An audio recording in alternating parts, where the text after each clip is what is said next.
Bonjour à toutes et tous. Donc, il est 15 heures et nous allons débuter cette table ronde consacrée aux mémoires des gestes du travail. Alors, je suis désolée, j'espère que vous nous voyez correctement, mais moi, par exemple, je ne vous vois absolument pas, ou très peu. Alors, j'espère que pour le débat en fin de table ronde avec vous, cela sera facile. Bon, peut-être que vous serez obligé de faire un grand signe. Voilà. Je suis Catherine Vernat, donc c'est moi qui suis à l'origine de cette table ronde. Je suis médiéviste, historienne des techniques, historienne de l'économie. Et en fait, en introduction de cette table ronde, je dois vous donner quelques éléments qui expliquent le choix, effectivement, de ce thème. J'ai voulu, effectivement, avec mes collègues, que je vous présenterai tout à l'heure, proposer une enquête sur la restitution des gestes du travail. Comment les connaître, comment les reconstituer, en particulier pour les périodes anciennes, comment atteindre le geste, ou mieux, comme on le verra d'ailleurs, une posture de travail. Mais bien évidemment, le terme de mémoire appelle aussi à s'interroger sur la sélection opérée entre ces gestes. Quels sont les gestes qui ont été retenus par la société, par les historiens ? Comment certains gestes ont-ils pu être enregistrés, maintenus en quelque sorte, parfois recomposés, et vous le verrez aussi, détournés, réduits, et parfois même oubliés. Alors, en tant que médiéviste et historienne des techniques, je sais que le geste est constitutif du travail. Travailler sur les gestes, c'est donc s'interroger en historienne également de l'économie, sur les chaînes opératoires, on le verra, sur les modes de production dans l'entreprise, dans l'atelier, même des gestes qu'on pourrait considérer comme banals. Mais c'est aussi s'interroger, bien évidemment, sur les compétences et les savoirs techniques en œuvre, qui encore récemment, d'ailleurs, ont été très rarement enregistrés par l'écrit et qui se transmettent, vous le savez sans doute, presque exclusivement par la parole et par le geste. C'est ce qu'on appelle, entre nous, mais peut-être que vous avez rencontré aussi cette désignation, ces termes, les savoirs dits tacites. Le problème, bien évidemment, pour l'historien, c'est que le geste est éphémère, il ne laisse pas de traces immédiates, et souvent, pour les périodes anciennes en particulier, n'ont pas été mémorisés en fait, par l'écrit, n'ont pas laissé de traces écrites, n'ont pas trouvé, rencontré une mise en forme par écrit. Ça aboutit, en tout cas pour le Moyen-Âge, qui est ma période de prédilection et de travail, ça change naturellement depuis quelques années, à une grande dévalorisation des techniques et des savoirs techniques. Il n'y avait pas d'écrit pour en témoigner. En totale, d'ailleurs, contradiction avec les réalisations encore en place, que vous connaissez sans doute, dont certaines sont grandioses. Alors, l'historien des sciences, décédé depuis quelques années déjà, Guy Baugejouan, qui était un des rares historiens des sciences de l'époque, qui s'intéressait au Moyen-Âge, à s'intéresser aussi à l'histoire des techniques, et à réfléchir et à ne pas établir de hiérarchie entre sciences, technique, théorie et pratique, appelait justement, il y a presque une quarantaine d'années, à une enquête sur le geste, en disant qu'il fallait effectivement procéder à cette enquête, même si elle était difficile, parce que sans cette enquête, on ne pouvait pas, en quelque sorte, mesurer la connaissance, les compétences des savoirs techniques pour le Moyen-Âge, mais on pourrait bien évidemment élargir cela à d'autres périodes. Donc, c'est dans cette droite ligne, en fait, avec cette attention au geste, que j'ai réuni autour de moi des historiens, un archéologue, un philosophe qui a fait l'expérience de la charpente et à qui j'ai demandé de nous restituer leur expérience des gestes du travail avec leurs interrogations spécifiques, souvent associées à leur période d'études, à des types de sources que j'ai naturellement choisies très diverses, à une démarche scientifique et pour certains d'entre eux, d'ailleurs, au moins l'un d'entre eux, à une mémoire vive, une pratique. Ils vont donc, chacun d'entre eux, nous proposer une stratégie pour retrouver ou du moins approcher les gestes du travail. Et pour certains d'entre eux, quand les sources le permettront, leur réflexion aboutira aussi à s'interroger sur les conditions spécifiques de leur mémorisation. Alors, Je vais les citer, vous les présenter très rapidement, en fin de compte, par ordre d'intervention, mais nous n'allons pas nous empêcher, bien évidemment, sans nous couper la parole, d'intervenir peut-être les uns et les autres, alors que nous avons justement cette parole. A priori, on va tout faire pour garder, bien évidemment, une demi-heure pour en discuter avec vous, hein.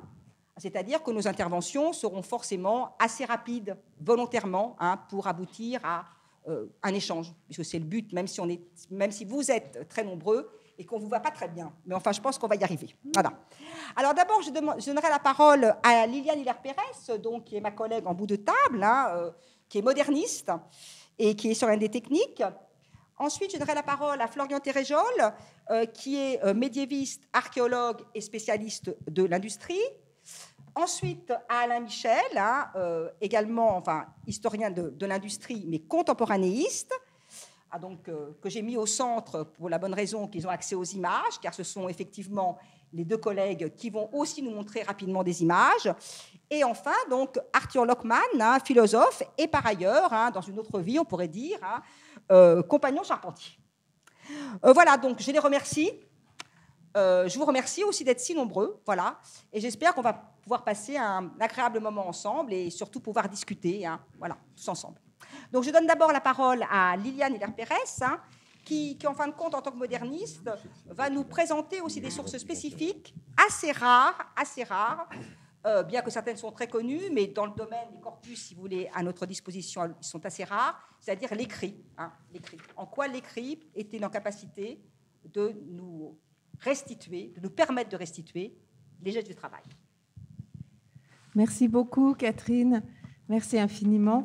Donc, en tant que moderniste, et plus spécialement 18e, je vais évoquer la question de la mémoire des gestes du travail au XVIIIe siècle. Et je vais partir d'un corpus extrêmement célèbre et juste titre célèbre, qui sont les encyclopédies et les descriptions des arts et métiers, qui sont vraiment des monuments de la culture du XVIIIe siècle et dont l'enjeu est de décrire des gestes du travail, de les rendre accessibles pour un public élargi et de constituer même, je dirais, tout un capital de savoir, comme ce sera le cas aussi tout à fait dans le prolongement, dans le Conservatoire des arts et métiers, qui est fondé en 1794, donc collecter, conserver, mémoriser, transmettre, avec derrière tout cela une image dans l'historiographie qui a été très positive, qui est celle de la valorisation du travail, la reconnaissance du monde du travail par ce milieu des encyclopédistes qu'on associe bien sûr aux Lumières, avec tout un idéal de civisme, on pourrait dire, de la technologie. Mais je dirais que ce qui a été un peu laissé de côté pendant longtemps par l'historiographie, ce sont en fait les rapports sociaux qui se nouent justement entre ce monde savant et lettré et ce monde du travail et qui sous-tendent ces entreprises. Et puis aussi, ce qui a été laissé dans l'ombre, ce sont les autres mémorisations du geste, celles qui ont pris place dans les ateliers, dans les boutiques, et cette fois sous la plume des artisans et des ouvriers. Donc, je vais en quelque sorte me déplacer de ces grands corpus très célèbres, ces grands corpus encyclopédiques du XVIIIe siècle, jusqu'à des traces écrites beaucoup plus infimes des gestes au travail. Alors d'abord, dans les grands corpus, bien sûr, l'encyclopédie de Diderot et d'Alembert est tout à fait emblématique par ses planches d'atelier. Le geste est omniprésent et on a vraiment une volonté de constituer un recueil exhaustif à visée universaliste et patrimoniale. Et tout cela s'intègre dans un vaste mouvement de transcription, on pourrait même dire de codification, de mise en ordre, et Catherine disait tout à l'heure de réduction, effectivement, de mise en ordre des savoirs techniques depuis la Renaissance, très liée à l'imprimerie, et qui débouche vraiment sur une science de la technique, on dit plutôt une science des arts, et petit à petit une technologie, technologos, un discours rationnel sur la technique. Et alors le geste technique, dans ces publications, dans cette littérature technique, est vraiment central, depuis les livres de secrets, les livres de recettes, jusqu'aux traités technologiques. Et l'un des plus marquants, ce sera au tout début du XIXe siècle, vraiment dans la foulée. C'est un grand traité technologique édité par un Allemand, Johann Beckmann, qui va entreprendre de ranger tous les gestes du travail et tous les métiers par grande catégorie d'action, par classe d'action, par principe d'action. Donc, c'est vraiment une technologie. Donc, il va dire, par exemple, que le travail au rabot d'un menuisier qui est très différent du polissage des verres, qui est très différent du calendrage des toiles, eh bien, ça a beau être très différent, ça procède toujours de la même intention, de la même classe d'action, qui est le surfaçage des corps. C'est-à-dire que le surfaçage, le traitement de surface, comme on dirait, est le principe d'action. Et donc que là, on a vraiment une sorte d'abstraction du geste, que les gestes, dans leur diversité, dans leur contexte de travail, sont abstraits, justement, du processus de travail pour arriver à ces classes d'action, ces opérations, comme on dit dans le langage technologique. Alors, pourquoi un tel intérêt, une telle focalisation jusqu'à cette abstraction, cette sorte de théorisation du geste dans ces traités? Alors, sur ces enjeux, les interprétations sont variables. D'un côté, effectivement, certains historiens ont mis en avant la volonté, dans ces milieux, on va dire, humanistes et encyclopédistes, de rendre accessible le savoir technique, qui est un savoir d'atelier, donc le faire sortir des ateliers pour le rendre accessible soit au public, à un public élargi, soit, comme on dirait de nos jours, à des décideurs privés, des entrepreneurs, mais aussi publics, les États, parce que, bien sûr, connaître, identifier les gestes, les classer, eh bien, ça permet de mieux exploiter les ressources et de mieux rationaliser le travail. D'un autre côté, il y a aussi l'idée que la mémorisation des gestes et des procédés permet l'invention, parce que depuis longtemps, on sait que l'invention, elle est basée sur des transpositions, sur des combinaisons de gestes, d'une fabrication à une autre, tout un processus analogique, transposition, substitution, et en tout cas, qu'en quelque sorte, l'invention est un art de la mémoire. Donc, il y a toujours un lien entre la mémoire du geste et l'invention et les capacités techniques. Et alors, l'idée, c'est que dans ces milieux lettrés, c'est que les artisans sont justement incapables de telles synthèses, de telles analogies, transpositions, parce que leur mémoire du geste se limite à leur répétition dans l'atelier, sans transposition avec d'autres métiers, sans abstraction, et ça, c'est un lieu commun. Et c'est pourquoi aussi cette mémoire savante des gestes est également vue par certains historiens comme un véritable rapport de force entre des élites lettrées et des travailleurs, et même comme une forme de dépossession des travailleurs. Alors vraiment, voir ces grandes entreprises technologiques du XVIIIe siècle, des Lumières, comme une entreprise de dépossession, c'est sûr que c'est une approche qui n'est pas tout à fait banale, mais il faut prendre la mesure de ces travaux. Par exemple, Jean Cantelaube, qui était auteur d'une thèse sur la forge à la catalane, qui est une technique ancienne mais très performante encore en plein XIXe siècle, a montré que les ingénieurs des mines qui lancent des enquêtes, des grandes descriptions, des traités, qui veulent faire sortir justement les savoirs des ateliers et des forges, se rendent sur place et tentent de briser le monopole des savoirs que confèrent aux forgeurs la maîtrise et la mémoire des gestes. Alors, plusieurs questions. Jusqu'à quel point les hommes de science, les ingénieurs ont-ils véritablement capté les gestes dans les ateliers? Et puis, est-ce qu'ils n'ont pas aussi ainsi effacé une autre mémoire, d'autres mémoires du geste, de l'atelier, qui, elles aussi, pourtant, passaient par l'écrit au XVIIIe siècle? Alors, je terminerai là-dessus. Rapidement, cette mémoire des gestes dans l'atelier, eh bien, ces entreprises savantes vont effectivement oublier que les praticiens, les hommes au travail, ont aussi noté les gestes du travail pour en garder trace et mémoire. Alors ça, c'est plus infime. Bien sûr, on pourrait penser immédiatement à des artisans qui ont travaillé, qui ont collaboré à des entreprises savantes de codification des savoirs. Effectivement, il y a des artisans qui ont participé à l'encyclopédie, à la description des arts et métiers de l'Académie des sciences.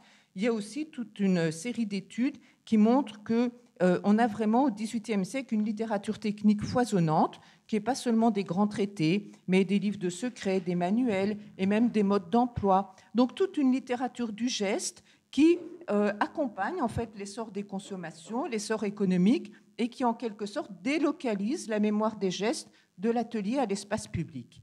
Et puis en même temps, ce qui apparaît de plus en plus, c'est que les artisans ont multiplié les traces de leurs gestes dans les ateliers.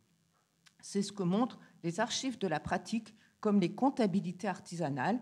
Pendant longtemps, on les a laissées de côté, on disait ça c'est de l'économie, donc ça ne va pas être de la technique. Mais ces comptabilités artisanales, elles sont emplies de notations des gestes du travail. Les artisans, les boutiquiers, les entrepreneurs ne cessent de noter les gestes, de les classer, d'indiquer les tarifs.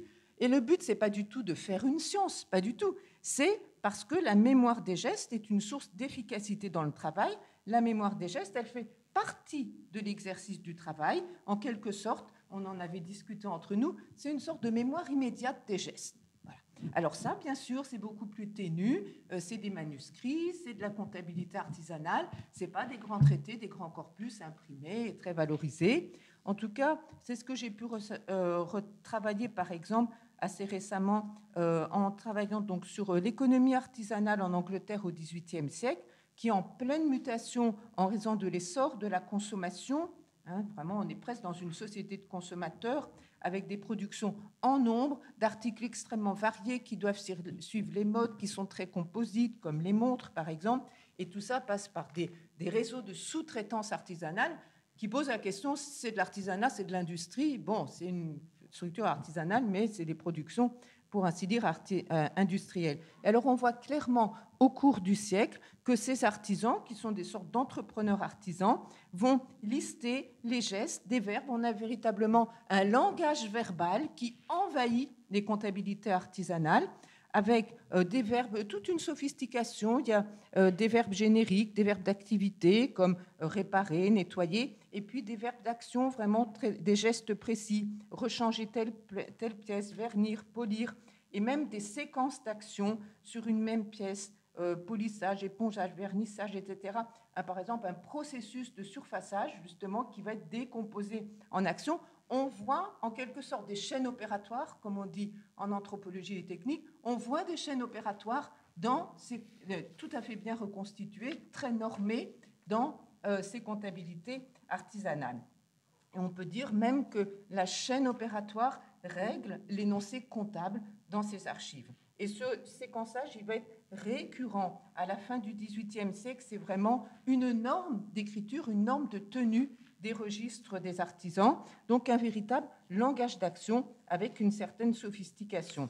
Donc, du coup, ça pose plein de questions, et je vais laisser ouvert, et je vais arrêter ici pour ne pas prendre trop de temps, mais ça pose plein de questions, parce qu'on a une mémorisation écrite du geste qui est exercée dans le cadre d'une mémoire immédiate pour tenir les comptes, pour que ça fonctionne bien dans l'atelier.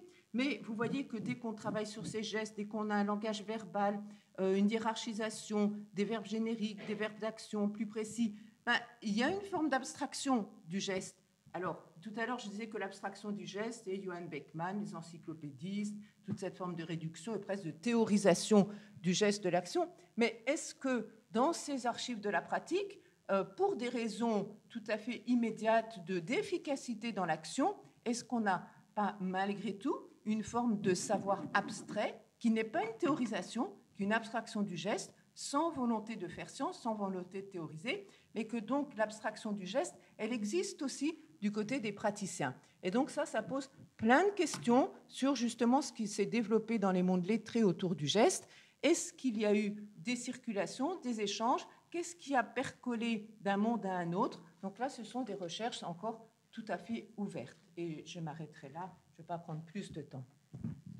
Merci Liliane. Je pense qu'on reviendra effectivement sur ces écrits. Simplement signaler que derrière effectivement des monuments qui sont connus, comme l'encyclopédie et d'autres que tu as cités, il y a donc, avec ce travail d'historien que tu as mené et que d'autres mènent aussi avec toi, la nécessité, la volonté d'extraire vraiment des archives, des sources qui sont absolument méconnues, inconnues même pour certaines, et reconstituer en quelque sorte ce langage de l'action, ce langage du geste, que souvent d'ailleurs on ne pense pas pouvoir passer par l'écrit.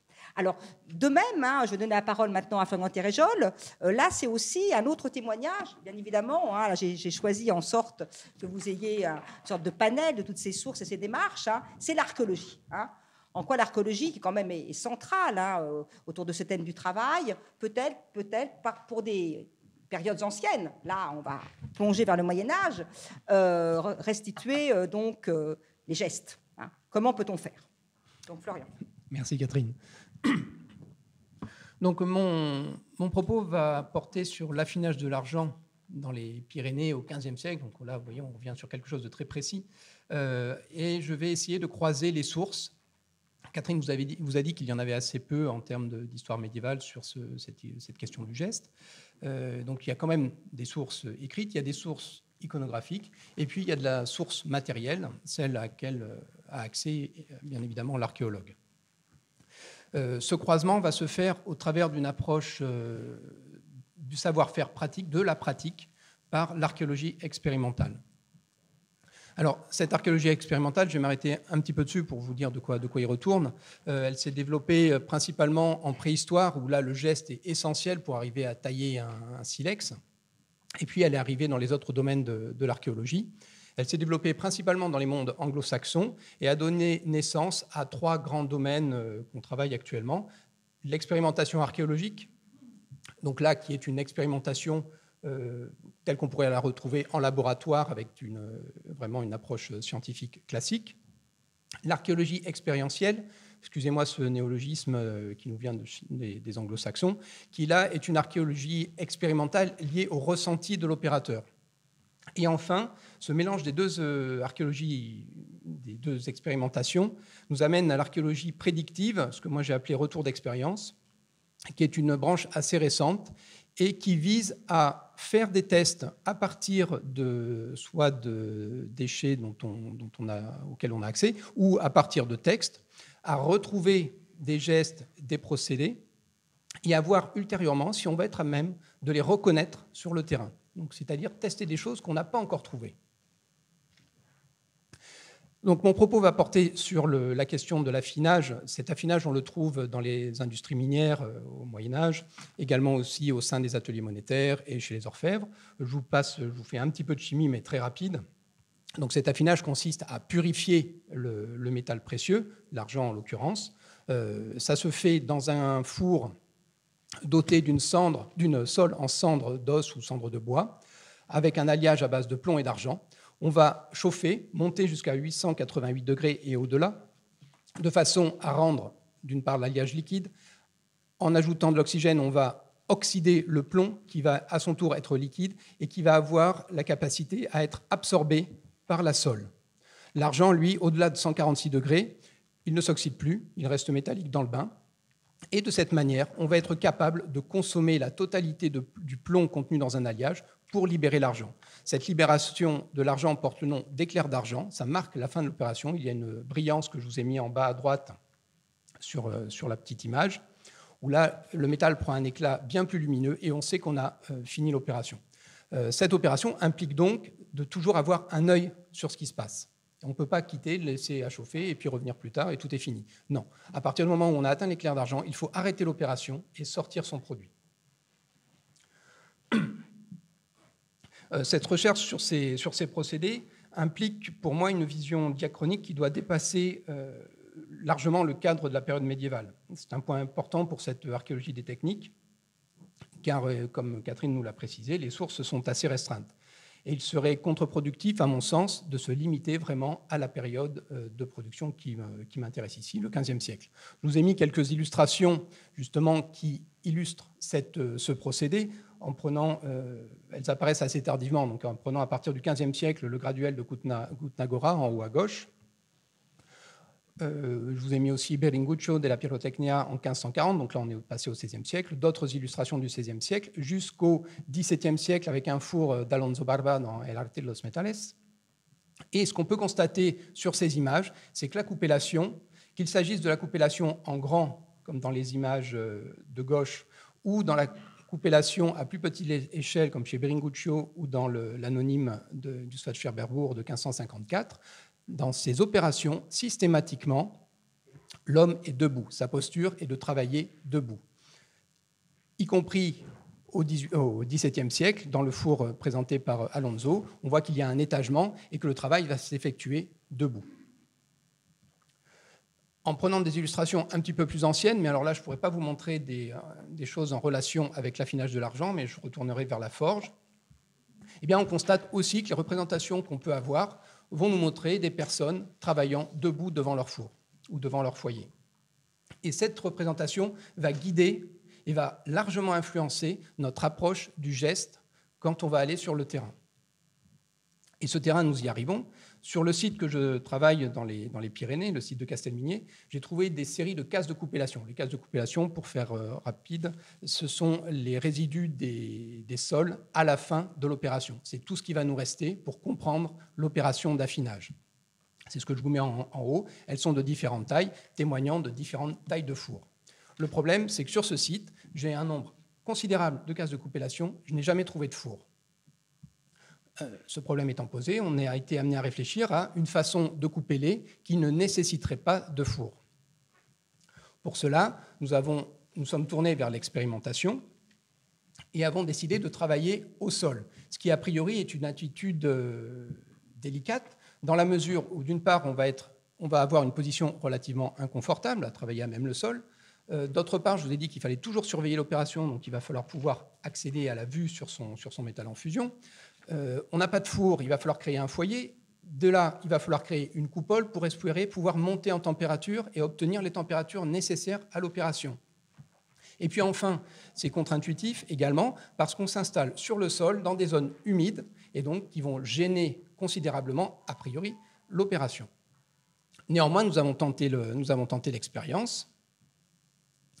Ces expériences se sont déroulées entre 2014 et 2015. Je vous montre quelques images. Ces expériences ont été couronnées de succès. Nous avons systématiquement, avec plus ou moins de difficultés, réussi à libérer l'argent contenu dans notre alliage de départ. Vous voyez les différentes positions qu'adoptent mes collègues. Notez bien qu'en 2014, je n'avais pas prévu cette table ronde, je n'avais pas prévu de vous parler du geste. Donc là, j'ai pris mes collègues tels qu'ils étaient en train de travailler sans leur demander de prendre la pause. Donc vous en voyez un assis allongé qui essaye de regarder dans le four, un autre qui est en position les genoux pliés et les pieds sous les fesses. Ils essayent de changer de position. Sur la photo de nuit, on voit celui qui est en train d'essayer de regarder ce qui peut se passer dans le four. Bref, vous saisissez l'inconfort de la situation. Pourtant, l'opération fonctionne. Je pourrais en rester là, mais il se trouve que cette année, je n'avais toujours pas prévu de venir parler à cette table ronde, nous avons continué nos fouilles dans les Pyrénées et nous avons mis au jour un four de coupellation tel que celui que nous avions réalisé expérimentalement. Bon, l'exemple est joli et j'exagère pas. Vous pouvez, je ne sais pas si on voit mon... Non. Alors, dans la photo en haut à gauche, vous voyez qu'il y a cette masse blanchâtre qui est en fait la sole du four, et vous voyez des petites marques périphériques qui sont les emplacements de trous de piquet qui pourraient correspondre à l'emplacement d'une ancienne coupole en matériaux périssables, sachant que je n'ai pas retrouvé ces matériaux et je n'ai pas retrouvé de traces de cette coupole. Néanmoins, on est très proche de ce que nous avions montré expérimentalement. Et puis enfin, et j'en finirai ici, en regardant un petit peu dans les archives, je me suis intéressé, alors là, il va falloir accepter de bouger un petit peu, on va partir au Japon. Je me suis intéressé à 2 manuscrits issus, l'un des mines de Sado, qui sont des mines d'or-argent dans l'archipel du Japon, du 19e siècle, et le traité de métallurgie Kodo-Zuroku, début du 19e siècle, où on voit des personnages en train d'affiner de l'argent. Et là, comment sont-ils disposés? Ils sont accroupis, les genoux repliés sous les fesses. Un, même celui de droite dans le Kodo-Zuroku, penche la tête. On voit qu'il a un air très penché pour arriver à aller regarder sur sa coupelle. Et si vous voyez la collègue avec le turban rouge, on voit bien qu'elle tire la tête pour aller chercher l'image de ce qui se passe dans le four. Donc on a bien là une très bonne corrélation qui nous permet de mieux comprendre comment notre four a pu être utilisé sur ce site pyrénéen. Voilà, je m'arrêterai là pour cette petite démonstration sur le geste au sein de l'affinage au Moyen-Âge. Bon, merci Florian. Simplement, je dois préciser que, contrairement à ce que vous pourriez penser, nous ne sommes pas du tout subventionnés par le département de l'Ariège, mais néanmoins, Liliane a fait référence aux travaux de Jean Cantlope sur la forge à la Catalane, en Ariège, et là, effectivement, la fouille de Florian est aussi en Ariège, à Aulus. Néanmoins, là, on voit aussi l'usage de certains traités, et aussi étonnant que ça puisse vous paraître, en fait, ce bond au Japon, il n'est pas exceptionnel pour les métallurgistes que nous sommes, d'ailleurs beaucoup d'entre nous ici, c'est-à-dire que moi qui ai travaillé sur le fer, par exemple, pour comprendre l'élaboration d'un certain type de fer et surtout de l'acier, c'est en fait les armuriers japonais qui m'ont fait comprendre les textes. Parce qu'en fait, je ne comprenais pas exactement les textes. Et grâce à ces reconstitutions d'armuriers japonais, les textes se sont éclairés. Voilà. Donc, on a aussi cette nécessité, comme disait Florian, d'aller voir d'autres traités, de passer effectivement à des étapes chronologiques pour revenir au geste initial par le terrain. Alors maintenant, je vais donner la parole à mon collègue contemporanéiste. Donc, lui, bien évidemment, il est attendu sur les images. Il est attendu sur les images. Donc, il va effectivement peut-être nous présenter non seulement des images du geste, mais nous les présenter avec en contre. Enfin, laissons-le parler. Je lui donne la parole. Bon, merci Catherine de m'avoir invité. Merci aux organisateurs des rendez-vous de l'histoire pour le choix de cette thématique qui nous tient tant à cœur et l'organisation globale. Alors, donc, je suis historien du travail en usine au XXe siècle et je vais aborder la question de notre table ronde d'abord sur le terrain du geste industriel. Donc, on parlera un petit peu de chaînes, pas les chaînes opérateurs, mais les chaînes dont vous avez tous entendu parler peut-être par ailleurs. Et j'utiliserai les images comme source, tout particulièrement les images animées. Bon, j'en profite pour rendre hommage à un pionnier de cette analyse cinématographique, à savoir Marc Fesneau, qui nous a quittés en avril dernier, et qui, dans un article fondateur des Annales de 1973, c'est-à-dire il y a une cinquantaine d'années quand même maintenant, regrettait que le film soit encore à la porte du laboratoire des historiens. Or, Fesneau inclut le geste dans son programme de recherche décalé. Je le cite, donc, l'idée qu'un geste pourrait être une phrase, ce regard, un long discours, c'est tout à fait insupportable. Sous-entendu pour les historiens académiques de son époque. Cela signifierait-il que l'image, les images sonores, le cri de cette fillette, cette foule apeurée, constituent la matière d'une autre histoire que l'histoire, une contre-analyse de la société. Tout cela pour souligner que le film et le geste ont tardé à être pris en compte comme sujet et comme source primaire de l'histoire. Bien sûr, ces champs ont été depuis largement investis, mais il me semble qu'il reste quelques pistes à défricher et quelques a priori à dépasser, tout particulièrement concernant l'étude historique des mémoires des gestes de l'industrie et de leur représentation cinématographique. Certaines évidences demandent à être questionnées, aussi bien dans le domaine du travail industriel que concernant l'utilisation du cinéma comme source, et ce seront les deux parties de mon intervention. Bon, sur le plan du travail industriel, les idées reçues font légion. Par exemple, le taylorisme, le fordisme et tous les néologismes en isme qui se sont développés depuis ne résument pas la question. Il y a une abondante littérature sur la rationalisation du travail, mais relativement peu de mémoire des gestes. Bon, il y a bien sûr des ouvriers qui prennent la plume. Le terme a déjà été utilisé, et c'est d'ailleurs le thème de la conférence qui sera faite demain par mon collègue Nicolas Asfeld. De même, c'est la thématique d'une autre collègue qui présentera son ouvrage sur écriture du travail et travail d'écriture.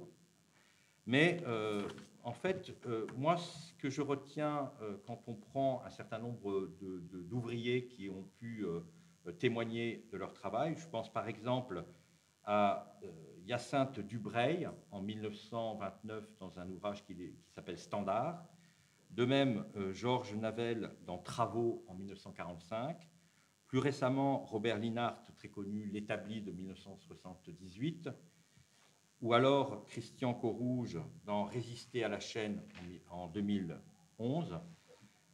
En fait, ce sont des témoignages à la fois circonstanciels et quelquefois concurrents.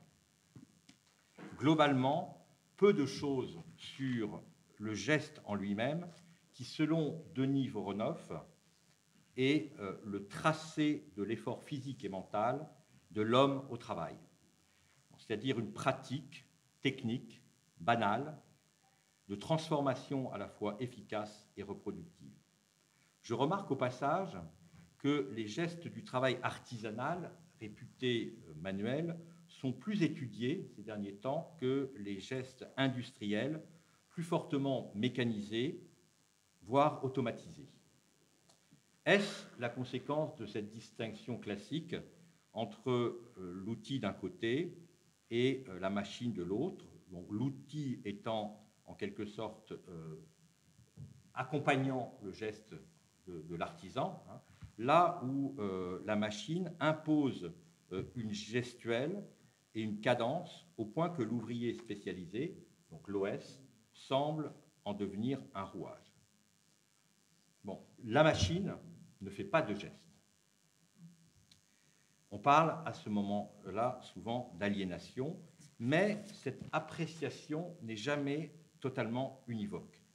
D'un côté, la machine apparaît comme une menace, donc la briseuse de bras, responsable à la fois du chômage et des cadences infernales, mais de l'autre, l'automate libérerait la main-d'œuvre des tâches pénibles. L'un dans l'autre, ce qui reste du geste industriel, serait contraint et dégradé. C'est le domaine des opérations fragmentées, des opérations parcellaires et surtout en constant rééquilibrage. Dans ce cadre, le geste laisse peu de mémoire, car, comme dit un témoin, OS, ce n'est pas un métier.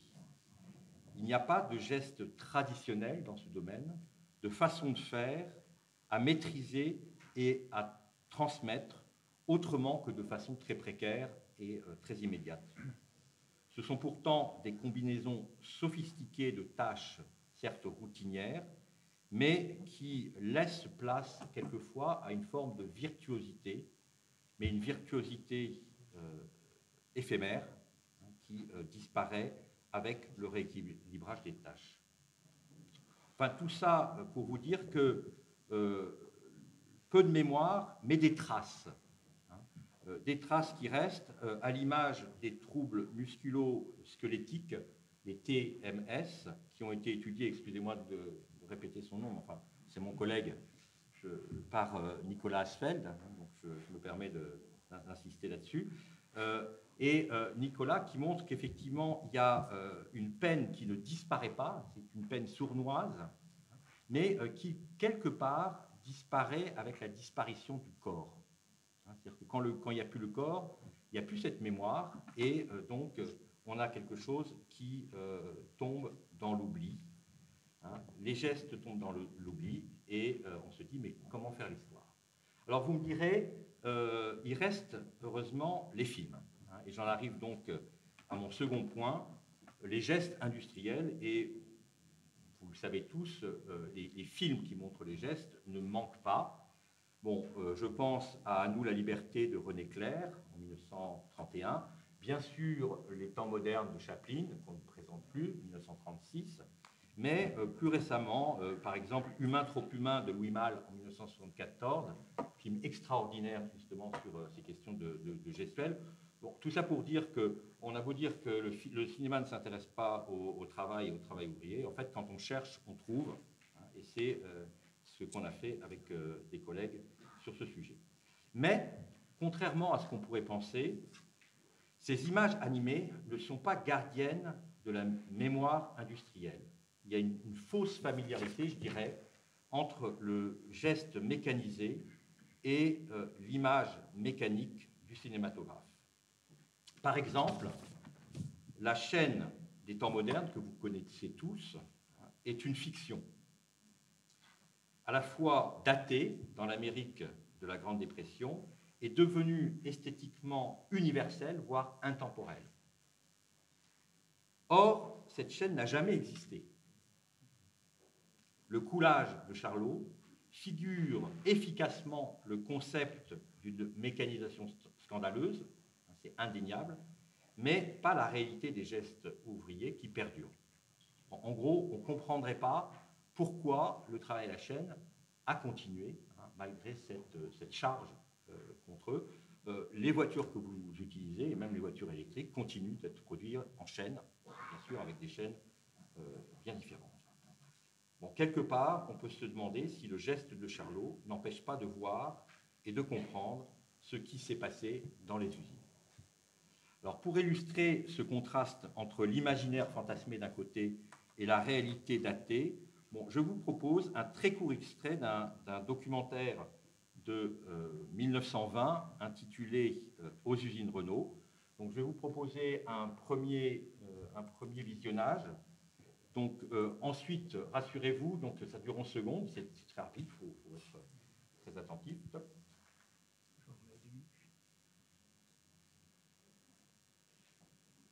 Bon. On va peut-être le repasser, non? Non, on va le repasser, ne vous inquiétez pas. Mais votre inquiétude est tout à fait normale, d'ailleurs ça a été la mienne. Vous reconnaissez que cette séquence est loin des canons de la représentation des chaînes, assembly line. Ce n'est pas du tout les temps modernes, déjà, 1936, mais surtout, ça n'est pas non plus l'image qu'on avait à cette époque-là, 1919, des chaînes de la Ford Motor Company qui étaient produites, qui étaient diffusées à travers le monde. Bon, en fait, c'est un film muet. L'extrait lui-même, je dirais, est orphelin, à la mesure de votre incapacité à l'identifier, on va dire, mais rassurez-vous, je vais vous donner des clés. Enfin, en tous les cas, sachez que pour moi, qui suis historien du travail à la chaîne, c'est une séquence essentielle parce que c'est une première trace du travail à la chaîne à Renault-Billancourt, dans l'usine dont vous avez tous entendu parler. Et c'est en 1920, alors que les premiers textes qui disent explicitement qu'il s'agirait d'une chaîne, en parlant exactement de ce que vous voyez, datent de 1922. Bon, il y a un décalage, je ne vais pas insister là-dessus. Tout ça pour dire que ce ne sont pas les textes qui font l'histoire industrielle. Pour autant, il ne se passe rien dans cet extrait. Je vous rassure tout de suite, vous n'avez rien vu, parce que c'est normal, je dirais, il n'y a rien à voir, on ne voit rien, pour paraphraser le titre de l'excellent livre de Daniel Arras. Pour voir, il faut regarder aussi ailleurs. Alors, deuxième vision, je vous demanderai, donc, on va peut-être arrêter tout de suite là pour que vous ayez le temps de voir. Donc, on va en faire 3, excuse-moi, je vais un petit peu dépasser. Non, donc, mais ça, c'est laisse-moi juste le temps, tu peux revenir en arrière. On a le temps, D'accord, on a le temps. Alors, juste 2 mots. En fait, ce que vous allez voir, c'est des ouvriers qui déambulent, alors que je vous rappelle que la flânerie est interdite par Taylor, par Ford et par Louis Renault. Donc ça, c'est la première chose. Deuxième chose, il n'y a pas de mécanisation, ce sont des chaînes manuelles, mais c'est défini comme des chaînes en 1922 aussi. Et troisième élément, vous regarderez surtout à droite un petit personnage. Donc il y a des gens à gauche qui essayent de faire semblant de travailler, et à droite, vous avez quelqu'un qui carrément ne bouge pas. D'accord? Donc vous regardez l'ensemble de la chaîne, vous regardez ce que vous voulez, mais peut-être simplement à droite.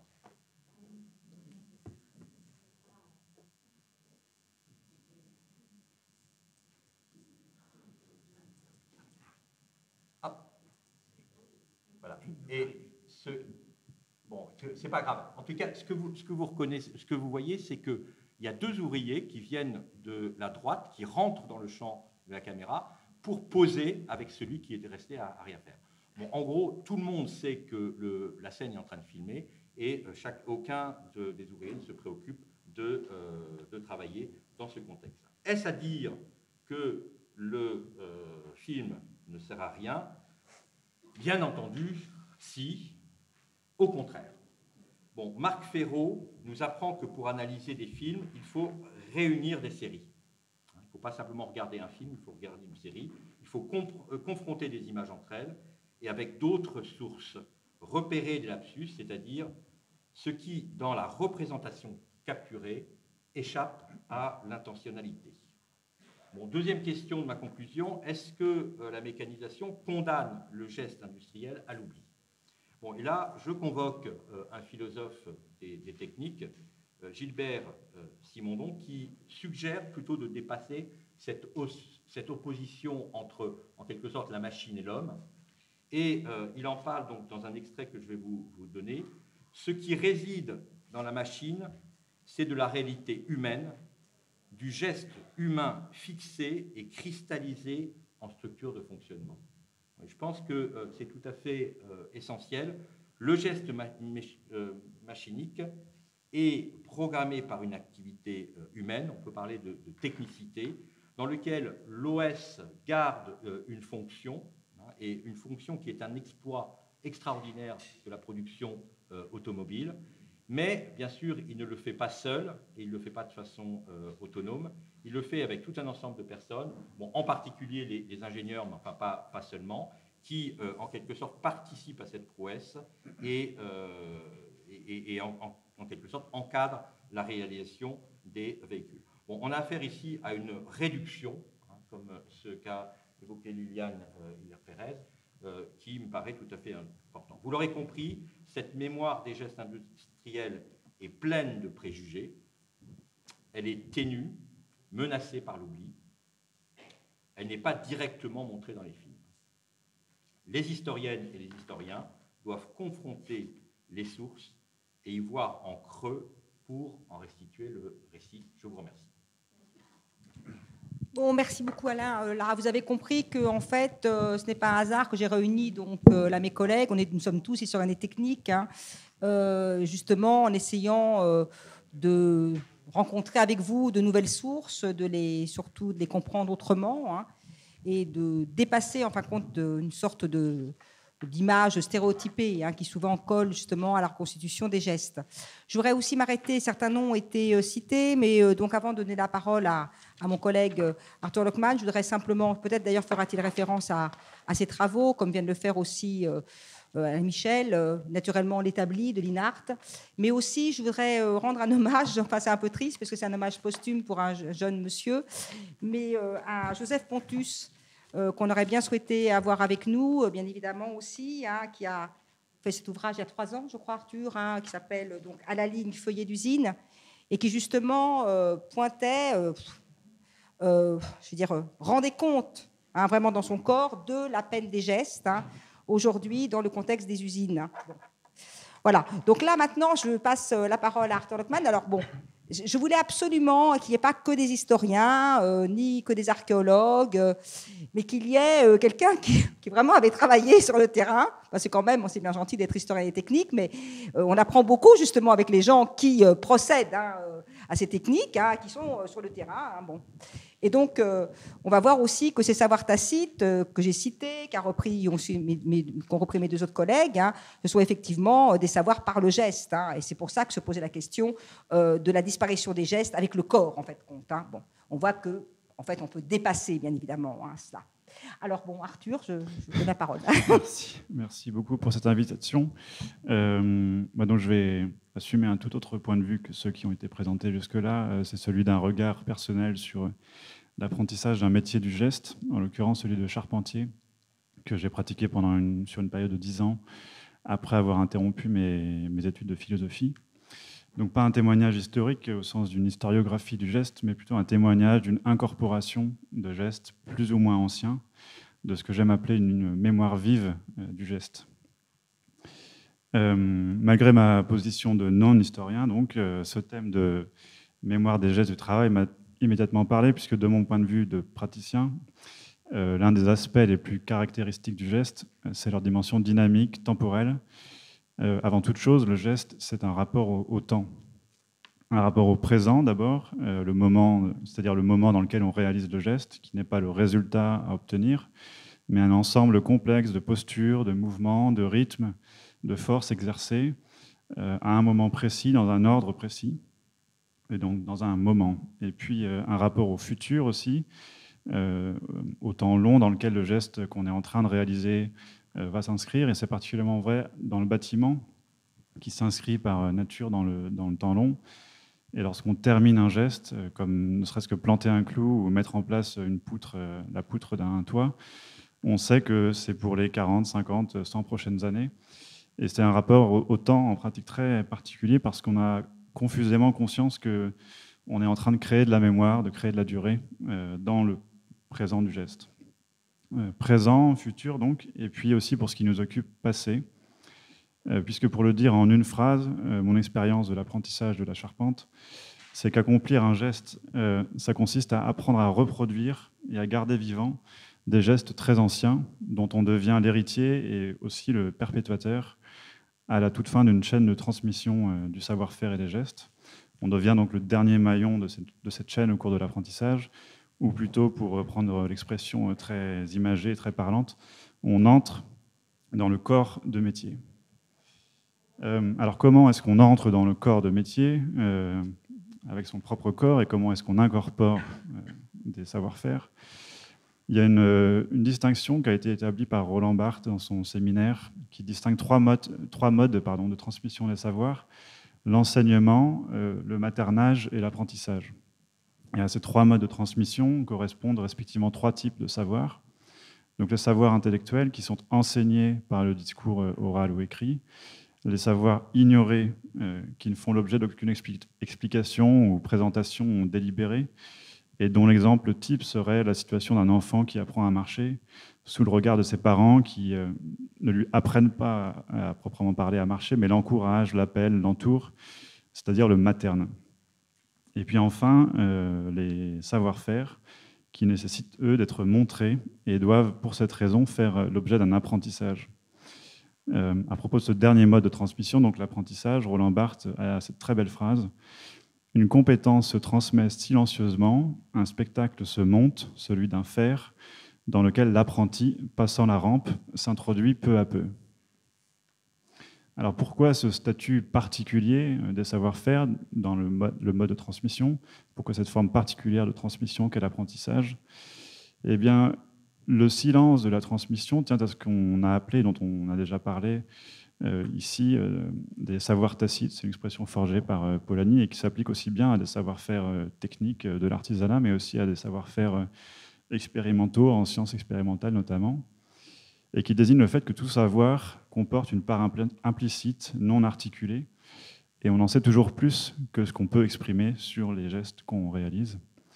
Et cette part tacite, donc, des savoirs, est particulièrement importante dans les savoir-faire qu'il est difficile de décrire par le langage, qui sont incorporés précisément par le jeu du temps long de ce processus de transformation personnelle que désigne le terme d'apprentissage.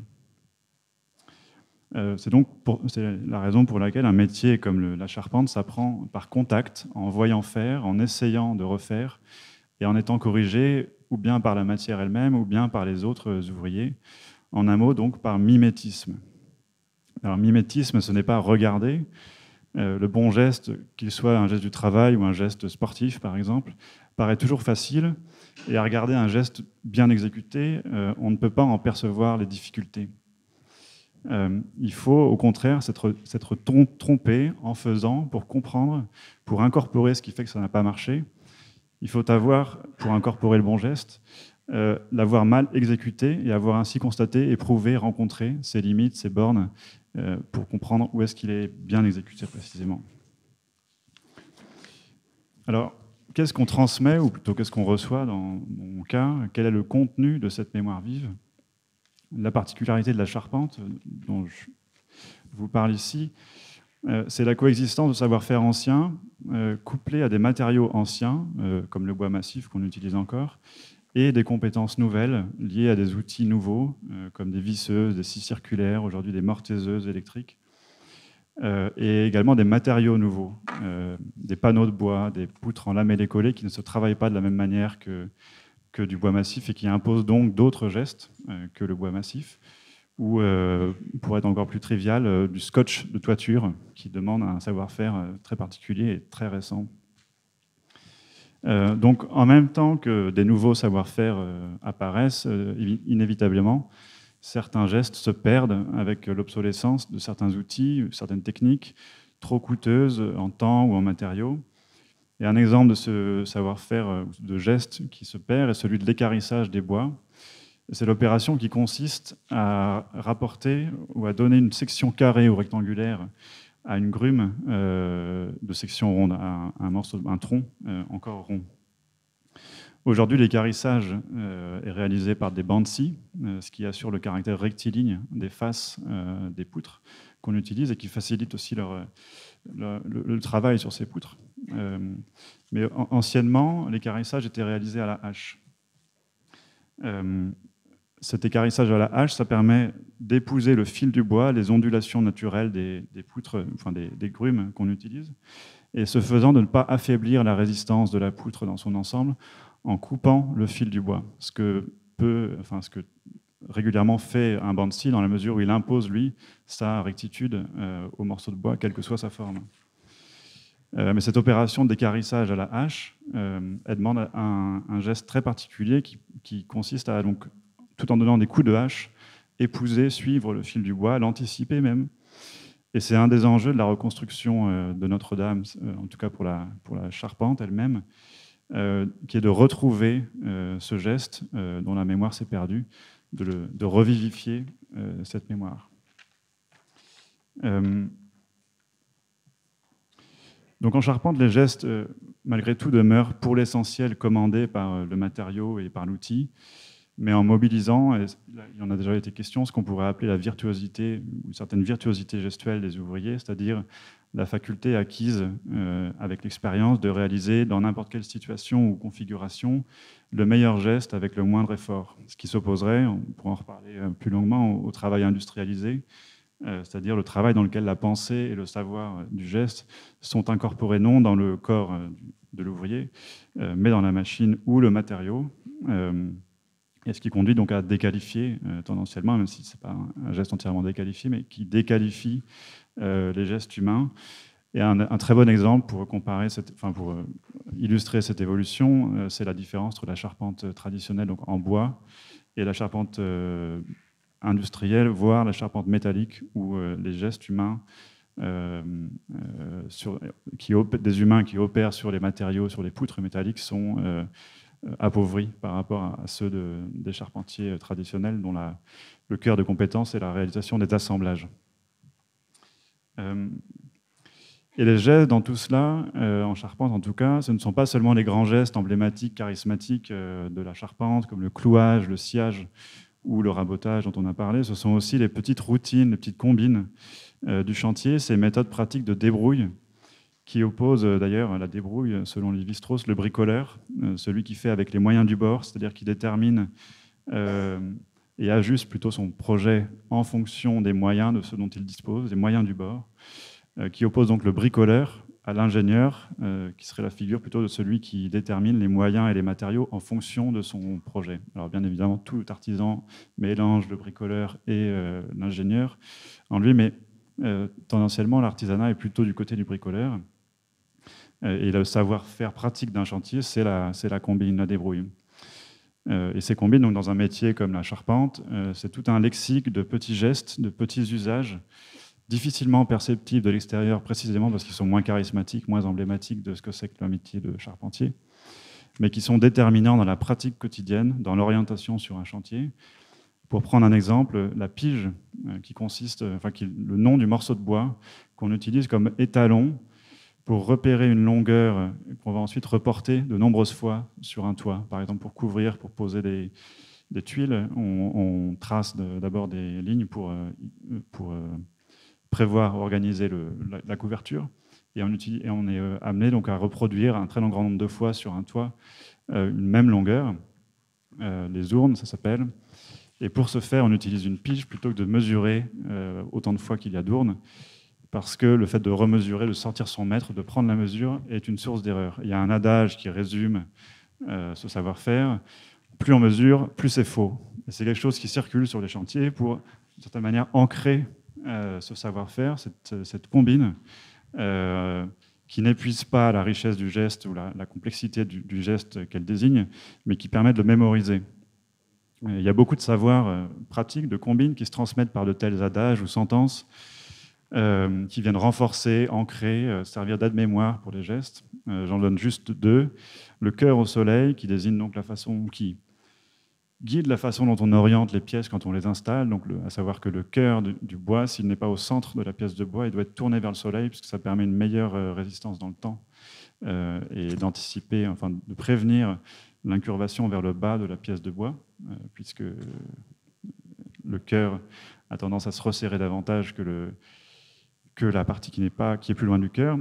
Et puis, bon, une autre expression qui est aussi assez cocasse, celle-là, 3 fois coupé, 3 fois trop court, et qui désigne le fait que le risque d'erreur augmente avec la répétition des gestes et qu'il arrive bien souvent, quand on s'y reprend à plusieurs reprises, qu'on se retrouve avec quelque chose de complètement faux. Voilà, donc tout cet ensemble à la fois de gestes charismatiques, de combines et aussi de formules qui ancrent, forment ce que l'on pourrait appeler la tradition ou encore le métier. Comme on dit, c'est le métier qui rentre. Et voilà, donc pour résumer mon propos, cette idée somme toute assez simple que les gestes du travail, tels qu'au moins ils sont transmis dans un métier comme celui de la charpente, et comme toutes les techniques humaines, sont des heures d'efforts incorporés, des années de travail humain accumulées, et qui parlent à travers les gestes quand on les réalise. C'est-à-dire que le geste technique, en même temps qu'être du travail, est aussi une mémoire vive. Merci Arthur. Donc, avant de donner la parole à la salle, je voudrais simplement revenir sur ces 2 termes qui ont été repris à plusieurs reprises par mes collègues, les termes de banalité du geste du travail, de virtuosité. Et je voudrais en fin de compte donner un témoignage de médiéviste sur un texte. En fait, j'ai rencontré il y a des années un texte de 1373 où il était question, dans un règlement des métiers de Toulouse, un document donc assez banal en fait dans sa forme, d'un maître qui était donc en capacité de créer de l'acier. Donc il fallait que ce soit le meilleur des maîtres. 3 lignes successives, le meilleur, absolument le meilleur. Vous savez, c'est très redondant souvent les textes du Moyen-Âge. Et en fin de compte, qu'est-ce que devait se faire cet homme qui devait créer de l'acier? Il devait briser un bloc de métal, en fait un bloc où étaient unis à la fois fer et acier, et avec l'œil, ensuite, dégager de ces blocs de métaux éclatés, en quelque sorte, ce qu'il pouvait considérer comme de l'acier, et qu'il était sans doute, et puis le faire simplement à l'œil, en fonction effectivement de la couleur en fin de compte, du métal, et aussi de sa brisure, de sa forme. Bon. C'est évident que quand j'étais jeune chercheur et que j'ai rencontré ce texte, j'ai rien compris. C'est ce maître absolument excellent qui devait briser, et puis après, donc ça crée de l'acier. C'était absolument incompréhensible.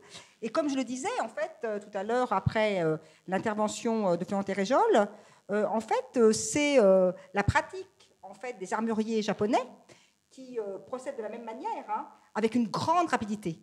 Donc, en fait, à la fois la banalité du geste, casser, choisir, faire l'état, casser, choisir, faire l'état. Mais derrière tout ça, effectivement, il y a une grande virtuosité aussi de cette banalité, et aussi un résultat fondamental du point de vue d'abord de la réalisation de ces outils très complexes, armure, etc., mais aussi du point de vue économique, bien évidemment. Alors, écoutez, nous, ce qui était fondamental pour nous, c'est de tenir un peu le temps aussi, de vous proposer ces démarches, ces différentes stratégies, en fait, d'historiens, d'archéologues, de philosophes, avec un intérêt commun, vous l'avez compris, c'est celui du geste, de la précision de ce geste, de sa banalité, de sa peine aussi du geste.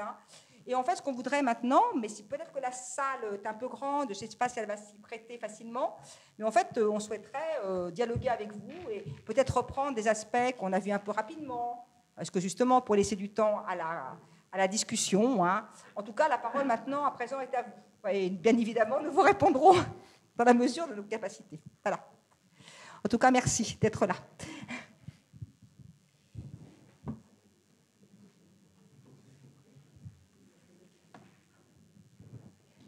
Donc, vous inquiétez pas, on ne vous voit pas, donc vous pouvez lever la main. Voilà, bon, j'en vois une qui se lève. Est-ce qu'on a un micro Non, il n'y a pas de micro. Bon. Alors peut-être la personne peut se lever, qu'on puisse en fait mieux entendre. La question portait sur, vous avez présenté des gestes industriels ou artisanaux qui sont un peu pas standardisés, mais disons des modèles de gestes. Dans quelle mesure les textes que vous voyez, les images que vous voyez, que vous étudiez, ça peut nous permettre d'aller jusqu'aux gestes individuels, c'est-à-dire quand on est dans cette situation concrète particulière, que ce soit à l'usine ou chez l'artisan, et que l'ouvrier doit faire un geste précis qui n'est pas évidemment un geste représente tous les autres gestes, mais qui s'adapte à la situation telle qu'elle est. Et ça, est-ce qu'on tente de le transmettre par l'expérience, par le corps. Et voilà, cette description de chez les ouvriers sur ça, je peux vraiment transmettre pour aller jusqu'au cas très particulier. Alors, un seul problème, le monsieur donc, qui s'occupe du son ici à ma gauche me précise qu'il n'y a pas de micro, donc, comme vous le voyez, mais qu'il faut donc que je répète la question. Donc là, je suis en grande difficulté, parce que cette question était tout à fait intéressante, mais néanmoins très longue. Alors, est-ce que vous pourriez avoir l'amabilité de la faire courte, de façon que je puisse la répéter dans le micro? C'est uniquement ça.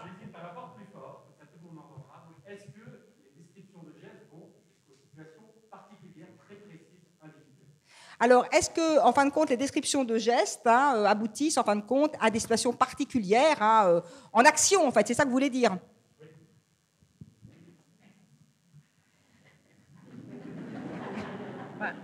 Qui est-ce qui veut répondre?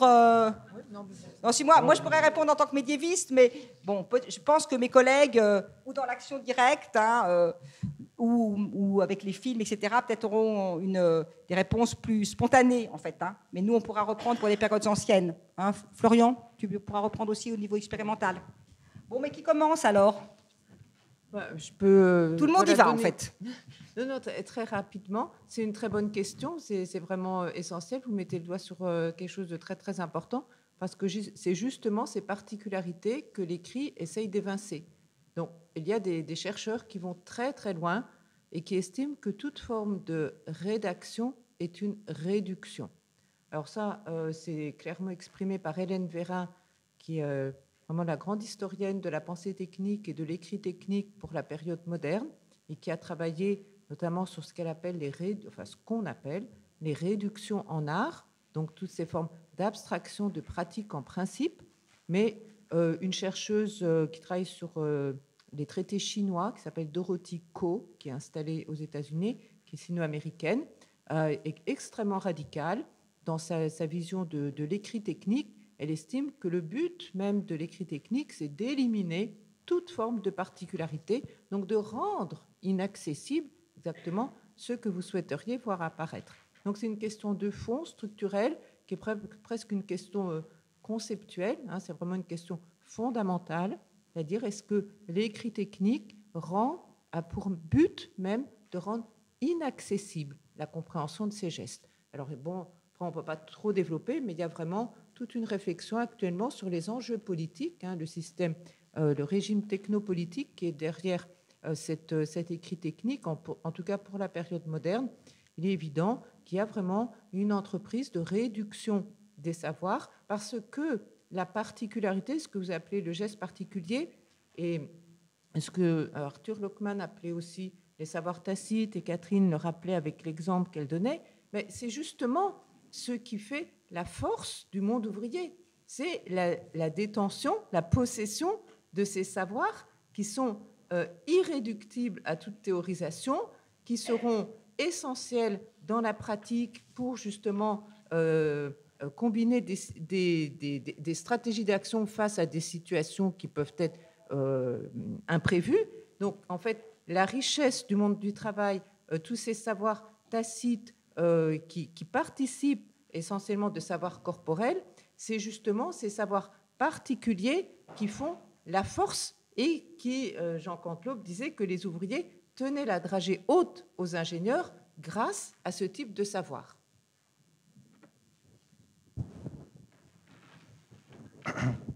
Pardon. Moi, je veux bien intervenir aussi sur la question des images. En fait, pour répondre à votre question, c'est quelquefois circonstanciel. La question de comment des ouvriers vivent la gestuelle qu'ils sont tenus de faire. Vous avez en fait deux représentations très intéressantes. Celle de Robert Linhart, je parle de choses que vous connaissez tous, la grande difficulté qu'a Robert Linhart quand il arrive sur la chaîne de Citroën pour accomplir un... Tu pourrais peut-être dire, je ne sais pas si tout le monde connaît bien Linhart, dire qu'effectivement il y a eu l'expérience de... Alors, oui, Linhart, c'est une expérience un petit peu spécifique parce que Linhart, c'était un établi, pour ceux qui... c'est-à-dire, en fait, c'était un militant qui est entré dans les années 60, on va dire, dans les usines pour préparer le grand retournement, c'était la révolution. Bon, alors, une révolution qui n'a pas eu lieu, tout à fait, on va dire. Et donc, Linhart, quand il publie le texte de son expérience de 68, donc 10 ans plus tard, il y a une forme enfin, des abus, quoi. Enfin, je dirais, il y a un échec hein, qui est latent, mais un texte qui est absolument extraordinaire, en tous les cas, que je vous conseille tous d'avoir lu. Alors, ce qui est intéressant, c'est que, donc, vous voyez, c'est une expérience 68, etc., et c'est un geste à faire sur la chaîne, c'est-à-dire en cadence, etc., que Linhart ne réussit pas à faire. Hein, et c'est Mouloud qui lui apprend, mais Mouloud, lui, qui sait faire. Et vous voyez, il y a une différence, c'est-à-dire qu'en fait, cette fameuse chaîne où les gestes sont interchangeables, etc., en fait, ça ne l'est pas tout à fait. Et ce qui est intéressant, je vous rappelle, quand on est historien, on ne regarde pas une seule expérience, on regarde au-delà, on contextualise, et vous avez en fait à peu près la même opération qui apparaît dans Humain trop humain de Louis Malle, un film absolument extraordinaire de 1974, donc chez Citroën aussi, mais en Bretagne. Donc c'est pas la même usine, etc. Et vous voyez un ouvrier en train d'accomplir ce geste absolument virtueux, consistant à étaler en un temps record de l'étain sur une carrosserie pour qu'elle soit souple. Il y avait des jointures hein, qui n'étaient pas bonnes, et pour que la 2 chevaux qu'on vous donnait à la fin, pour qu'elle soit convenable il fallait que ce soit étalé et qu'après peint, on ne voit plus.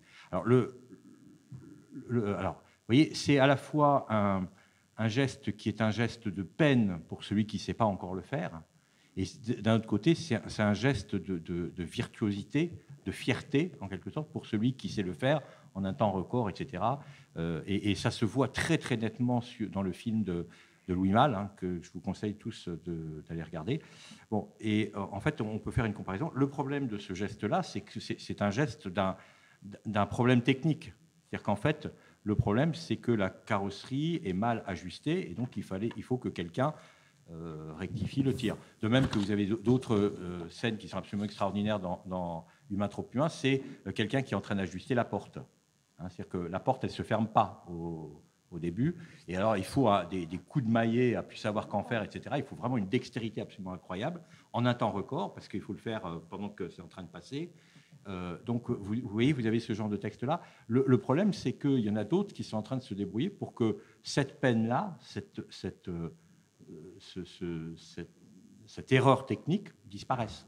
Et quand l'erreur technique disparaît, le geste disparaît, la peine disparaît d'un côté, mais la virtuosité aussi, hein, et éventuellement le souvenir de cette expérience. Donc tout ça pour vous dire que l'expérience individuelle, pour nous historiens, ça ne peut avoir de sens que dans la mesure où c'est recontextualisé, que c'est mis dans son cadre.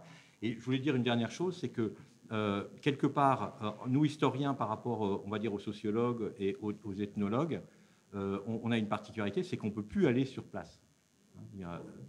Eux, ils peuvent aller sur place. Alors, le pire, c'est les archéologues. Donc, merci. Effectivement, nous, on est vraiment au cœur de ce débat avec cette question des savoirs tacites, parce que nos objets ne parlent pas, ils ne bougent même plus. Donc ils sont là, figés, il va falloir qu'on en tire quelque chose.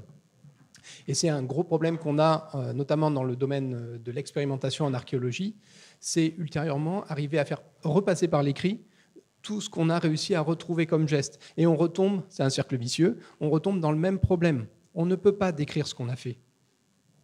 On prétend le décrire, moi le premier, hein. Je prétends décrire ce que j'ai réussi à accomplir, mais je mets au défi quelqu'un qui n'a pas la technique de reprendre mon texte, mon article, qui a été publié, validé, et de reproduire ce que j'ai fait. Ça devient excessivement difficile parce qu'il y a quelque chose qu'on a complètement nié, en tout cas dans le domaine expérimental, c'est la possibilité de l'échec.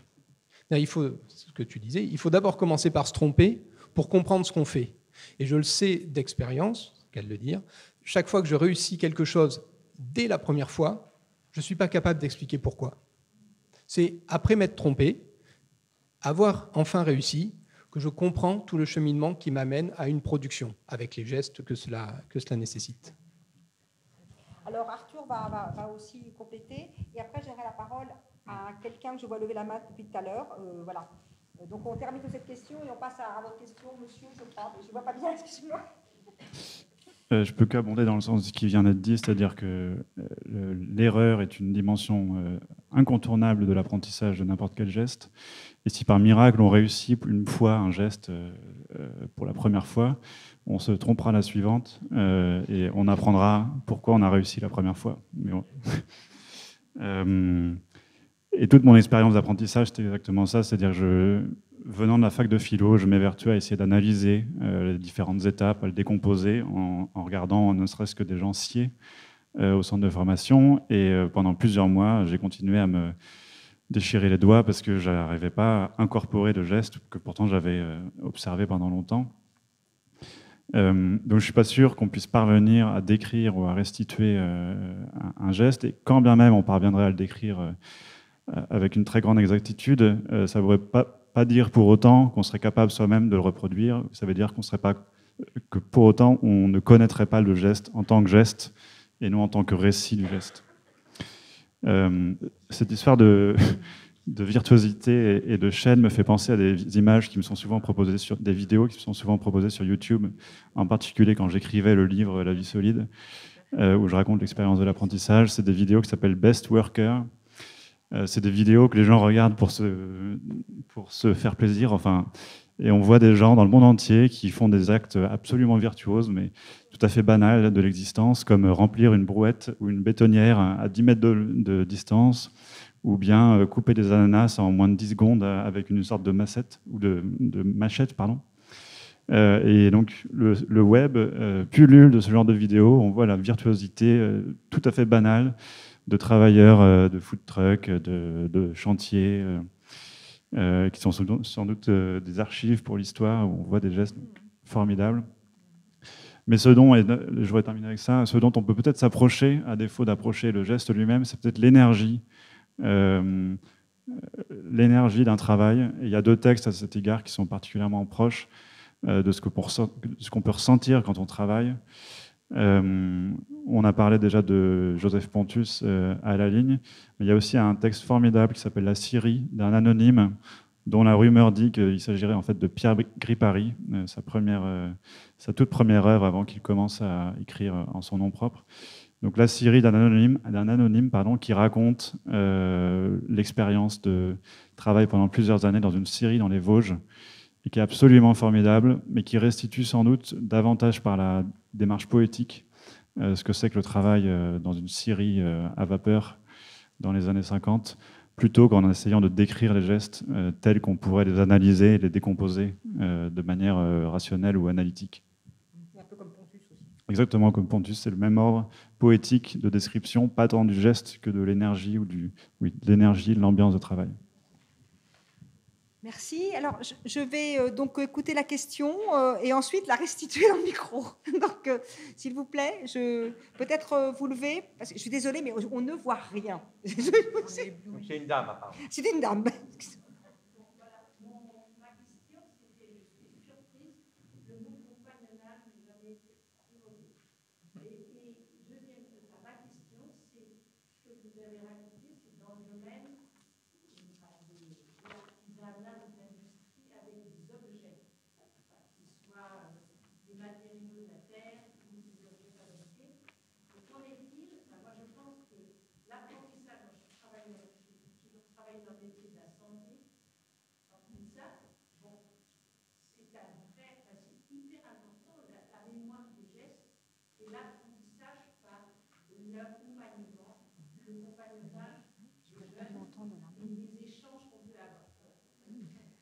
Merci madame. Donc effectivement, alors vous êtes étonné effectivement, enfin vous étonnez que le compagnonnage n'ait pas été évoqué, mais je suis un peu étonnée puisque mon collègue de droite lui-même est compagnon et qu'il a été formé effectivement dans le cadre du compagnonnage et qu'en fait, je crois comprendre qu'il avait justement présenté les différents types d'accompagnement.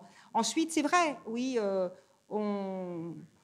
on a plutôt présenté des gestes liés effectivement à l'artisanat ou à l'industrie et pas relevant de l'aspect médical, comme vous dites vous. Et vous avez raison, mais le seul problème, si vous voulez, c'est que la table ronde est courte, donc voilà. et que bon, mais c'est peut-être un mauvais choix, hein, bon, que vous avez l'air de dire. Qu'est-ce que vous auriez souhaité, en fait, de quoi voulez-vous vous-même témoigner? Parce que je pense que c'est ça. Parce que pour une table ronde comme ça, si vous voulez, je crois qu'il y a aussi l'aspect du témoignage qui est important. Et la table ronde, normalement, ce n'est pas uniquement 5 personnes, mais c'est aussi un dialogue avec la salle. Donc je pense que c'est ça, en fin de compte, qui serait souhaitable. Le seul problème, c'est que, bon, je vais vous demander, on est très, très loin de vous, en fait, d'une certaine manière. Néanmoins, je redonne d'abord la parole à Arthur Lockman, et puis après, peut-être entamer un échange avec vous. Voilà.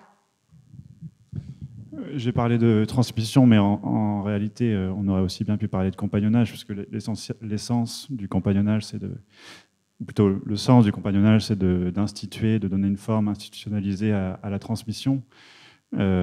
Si vous parlez du compagnonnage comme ce qu'on a le Tour de France, qui consiste donc à circuler pendant la période d'apprentissage de région en région pour rencontrer les différentes techniques adaptées à des terroirs ou des territoires différents pour enrichir son vocabulaire technique et aussi pour être confronté à des équipes ou à des ouvriers différents et donc améliorer son savoir-faire, augmenter son savoir-faire par la multiplication des rencontres et des interactions. Mais ce qui est l'essence du compagnonnage, c'est ce phénomène de transmission, on pourrait en parler, mais je crois que ce n'est pas le lieu encore, des différences, par exemple, dans le compagnonnage entre la France et l'Allemagne. En France, c'est plutôt une expérience hiérarchique et collective, alors qu'en Allemagne, elle serait plutôt individuelle et solitaire. Mais encore une fois, je pense le mot compagnonnage, vous pouvez aussi l'entendre derrière le mot transmission. Peut-être pour finir sur cette question du milieu médical, je pense effectivement vous parliez plutôt de l'accompagnement, hein, que le compagnonnage dans le sens Tour de France, il me semble. Hein. Alors, juste 2 choses. Oui. Mais je pense que...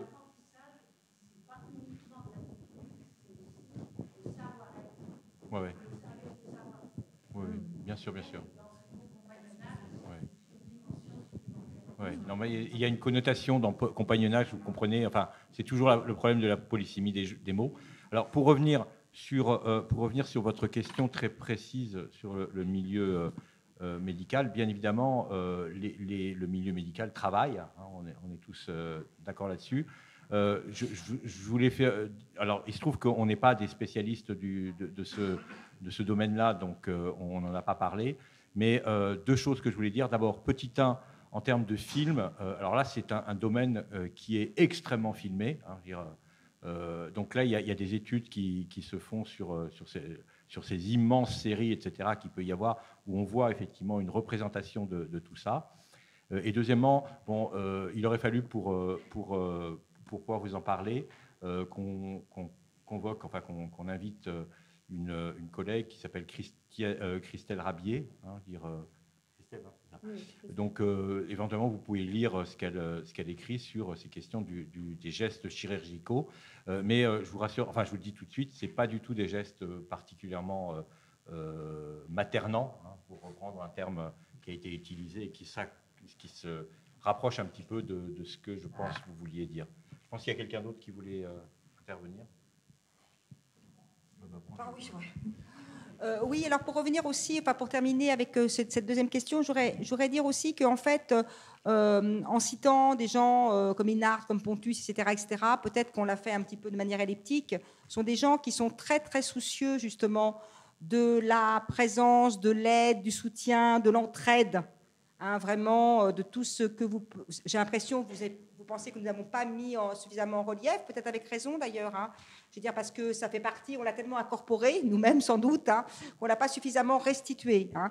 Mais c'est vrai que ces ouvrages dont on est nourri, en fait, en quelque sorte, hein, donc sont là aussi pour témoigner de ce que vous dites, hein, c'est-à-dire cet accompagnement physique, de l'attention, hein, voilà, à l'autre, parce que l'attention à l'autre, c'est l'attention aussi pour faire passer un savoir, hein, et pour faire en sorte aussi que la personne progresse, en fait, hein, dans ce qu'elle souhaite entreprendre. Voilà. Oui. Il y avait une autre... Ah bon, excusez-moi, là vraiment vous êtes complètement dans la lumière, je ne vois rien. Je vous en prie, allez-y. Je ne sais pas si c'est le bon moment. Oui, mais c'est toujours le bon moment. Ou le bon endroit pour poser la question.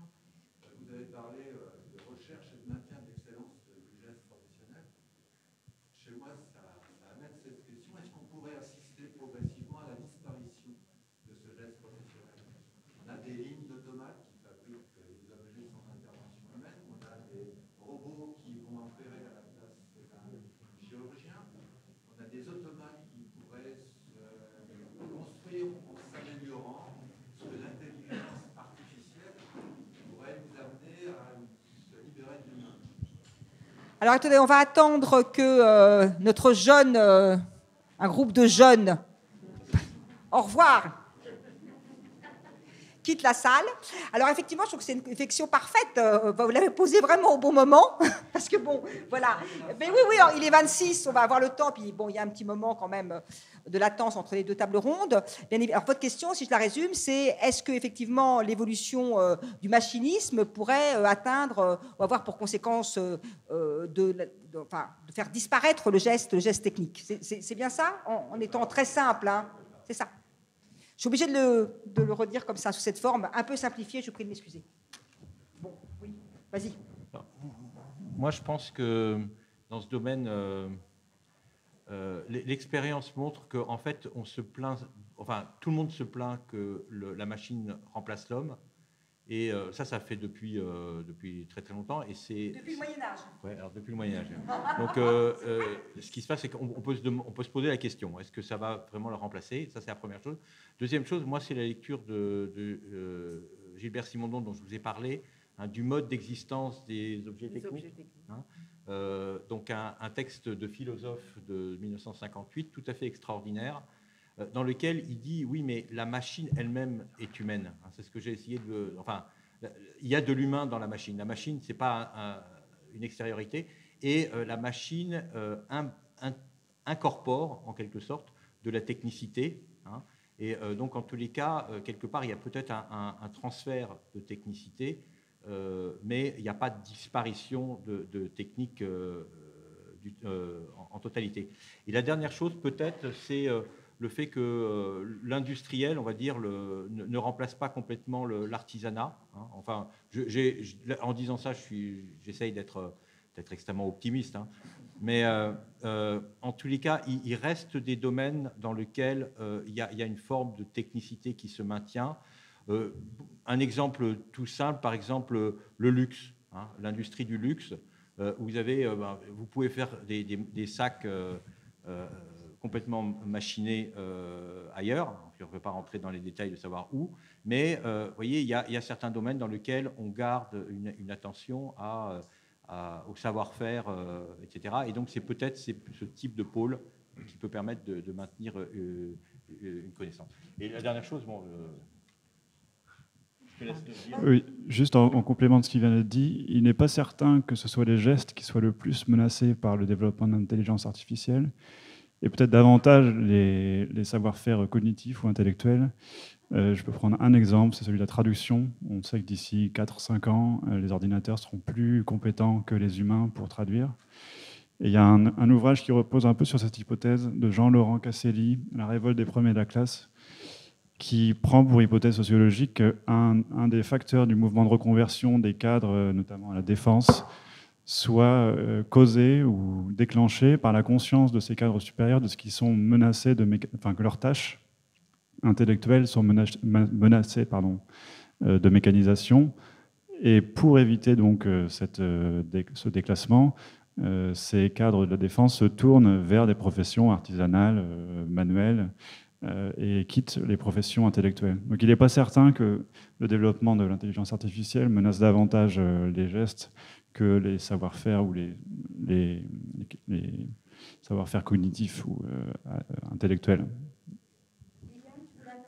Ah oui, en fait, c'est pas du tout optimiste. Alors c'est peut-être pas, il ne faut pas que ce soit. Ça sera malheureusement la période. Non, c'est pour dire, voilà, on a des collègues qui essayent de reconstituer, dont on a vu cette question des reconstitutions qui est absolument fondamentale en archéologie, mais aussi en histoire des techniques. On a un collègue qui intervient d'ailleurs cette semaine, ces jours-ci, Pascal Briouat, qui est en train de reconstituer des habits de la Renaissance.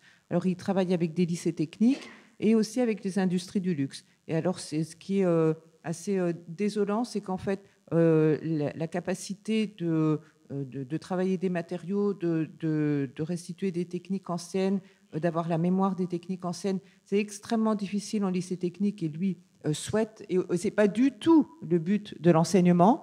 Ce qui se passe, c'est que c'est par exemple des découpes de cuir, parce qu'il fait beaucoup de corroirie au laser. Alors ça, oui, c'est enseigné, mais vraiment savoir travailler la matière et avoir des gestes tout à fait spécifiques, très particuliers, comme disait monsieur, ça c'est beaucoup plus difficile à trouver. Et c'est ce qu'il va trouver par contre dans des formations privées par les grandes industries du luxe, alors là, effectivement, il y a une mémoire du geste et il y a un investissement dans ce capital du savoir du geste. Bon, écoutez, ce sera malheureusement la conclusion de cette